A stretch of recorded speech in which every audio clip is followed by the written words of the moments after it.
J'ai appris quelque chose, c'est que quand tu peux faire des vols en Razmot, parce que alors, si vous avez jamais entendu un Rafale, c'est le truc le plus bruyant que j'ai entendu de toute ma vie. C'est abominable le bruit, ça te fait vibrer, tu sens que c'est vraiment très fort.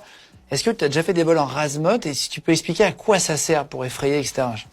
Alors oui, le Razmot, on en fait beaucoup, surtout dans la marine, parce qu'on a une spécificité qui est celle d'attaquer des navires à la mer. Et quand tu attaques des navires à la mer, eh bien plus tu es bas, mieux c'est, parce que tu es sous leur horizon de détection radar. Pour faire simple, si tu es à plus de 30 km d'un navire et que tu es à 30 mètres sol, il peut pas te voir. En gros, la Terre est ronde. Alors désolé pour les platistes. Ah ouais. La Terre est ronde.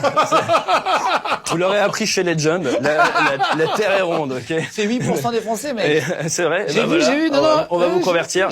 Après cette vidéo, ça fera 6. Oui, la Terre n'est pas plate, les gars. Et j'en veux pour preuve, si vous croyez rien d'autre, croyez la propagation des ondes radio. Et donc, du coup, nous, on le voit dans nos systèmes de guerre électronique. Les bateaux ne nous détectent pas. Et après, quand tu te rapproches à une certaine distance, ils te voient. Et donc, c'est pour ça qu'on s'entraîne de manière à rester discret.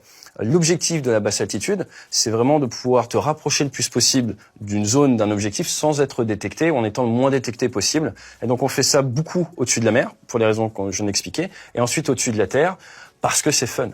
Non, je déconne. Parce que c'est pareil, parce que ça te permet de te rapprocher de la cible.